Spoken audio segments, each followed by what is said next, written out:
呢種感覺就啱啦。熟悉嘅驚險獲勝，廣東隊主場贏天津，收穫4連勝。徐傑因傷缺陣對廣東隊進攻有影響，天津隊後場主力林庭謙同咸列特缺陣對天津影響重大。於是廣東隊一開場就逼搶對方持球人，直擊遠勒，策略應該係成功咗，因為天津全場19次失誤，廣東隊利用呢啲失誤攞到21分11次搶斷。值得講嘅係第二節，廣東隊製造咗天津6次失誤，從中只係攞到咗3分，而自己就有5次失誤。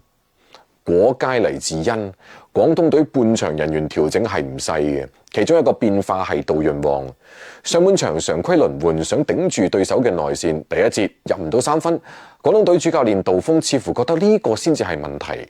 第二節杜潤旺打咗8分鐘，但球隊依然只係入咗1個3分，於是杜潤旺打滿咗成個下半場。後20分鐘佢入咗3個3分波，廣東隊入咗8個。正係因為呢啲3分將天津嘅防守空間拉鬆咗，亦都將個分差拉大咗。另一個數據嘅變化係少有嘅，成個下半場廣東隊冇一次失誤。呢20分鐘蘇寧加打咗17分鐘，焦柏橋、黃鴻澤冇上場，黃少傑只係打咗3分鐘。換句話嚟講，杜指導嘅解題方法唔係同對手去搶籃板成功率，而係要進攻成功率，要打開空間。下半場廣東籃板輸咗9個，憑借更準嘅3分同更少嘅失誤，特別係第4節贏得咗比賽。楊日打咗呢個賽季第3場，攞到最長嘅17分鐘上場時間，攞到5分。佢進攻嗰陣時就好似徐傑一樣，帶住個波穿越球場，將對方嘅防守陣營擾亂。蘇寧加喺高位嘅時候，佢主動同森拿去做低位嘅無球掩護，甚至仲可以同蘇寧加打1-5，呢種感覺就啱啦。為咗喺單外援陣容保持體型，蘇寧加必須要留喺場上，後衛只能夠靠胡明軒得分。胡明軒確實亦都得到咗球隊最後嘅11分。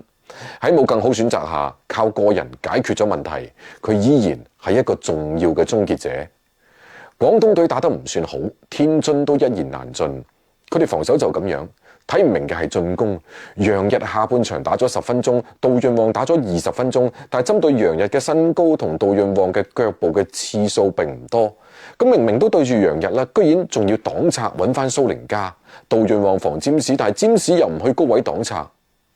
唯一解釋就係佢哋要嘅唔係第一射嘅命中率，而係要蘇寧加離開禁區之後，占士搶攻板嘅2次進攻。係唔係啱嘅就見仁見智。下一場對陣吉林，廣東隊肯定會針對佢哋得分點少嚟到防。雖然有容錯空間，但防守節奏要快慢強弱單防包夾全場半場不斷去切換，先至可以擾亂到對手。